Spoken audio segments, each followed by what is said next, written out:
In this corner, all the way from New York City, New York, father of the atomic bomb. From renowned director Christopher Nolan, the Challenger. Oppenheimer. And in the other corner, all the way from Barbie Land, standing at 11.5 inches and weighing in at 7.25 ounces. From the directorial mind of Greta Gerwig, here's Barbie. Barbie vs. Barbie vs. Oppenheimer, or Barbenheimer for short, is making headlines. Move aside Lakers vs. Celtics, there's a new rivalry in town, and this juggernaut is here to stay. If I told you that I predicted that these two movies would end up as one of the most hyped up events of the summer, well, then you can probably call me a liar. Cause I didn't really care too much when I heard that Barbie was releasing a movie, and I also didn't really think too much about it when I found out that it was going to be released on the exact same day as Oppenheimer. But I guess Mattel and Warner Brothers had other plans. Whatever they did to market this movie, they did everything almost perfectly.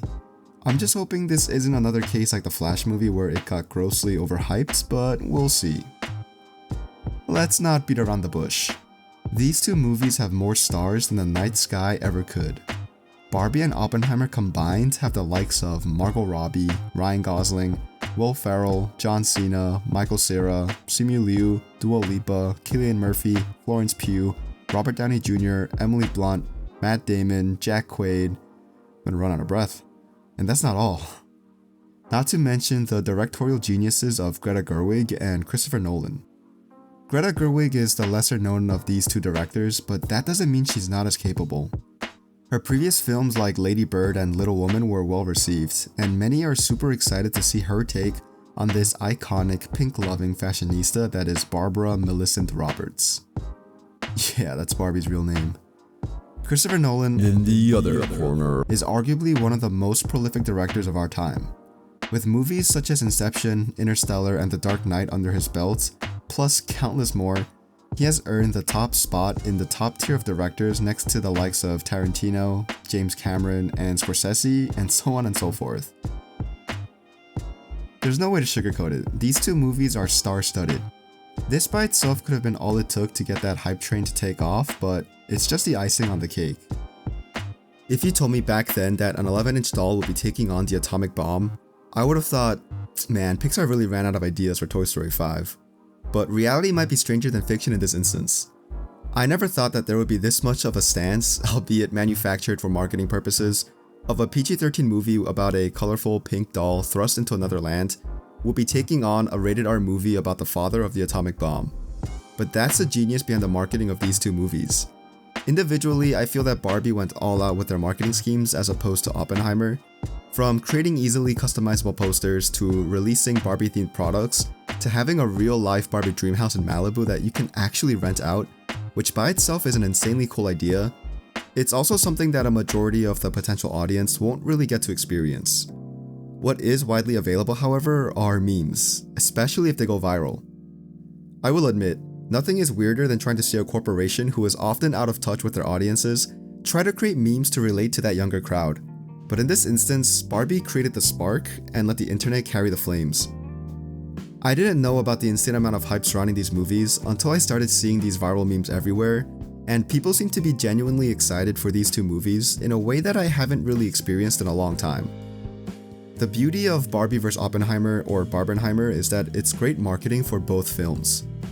From what I could tell, the general audience seems excited to watch both movies on the same day as a double showing or double billing, to experience the juggernaut battle for the ages. While some studios may feel disappointed that their feature film won't get the full attention and spotlight due to another highly anticipated film with a great director releasing on the same day, these two movies took that as an opportunity to poke fun at each other and give the internet something to look forward to. It's a somewhat symbiotic relationship between the two, and they rely on each other's marketing as much as their own, so we'll see if it ends up working out in the end. I can definitely see people debating online about who the true winner of this battle will be, but in the end, it doesn't even matter. With this much hype and the fact that so many people have decided to do a double showing of these two films on the same day, it's looking good for not only the studios, but for theaters and audiences as well. Barring a major setback or a truly putrid movie, both Oppenheimer and Barbie can see increased exposure and viewing experience from this marketing tactic. While the Barbie doll might not survive a nuclear explosion, I guess unless you place the doll inside a refrigerator, the Barbie movie itself might just have the upper hand due to being a more well-rounded and acceptable for younger audience type of movie. Please let me know down below which one you plan to watch, maybe both, or possibly another movie that's currently out. But once again, please like, comment, subscribe, ring that bell notification for future movies that I plan on making. And again, thank you so much for those of you that stuck around to the end. I really appreciate each and every one of you. Hope you have a great rest of the day or night, and see you again with the next video. Bye.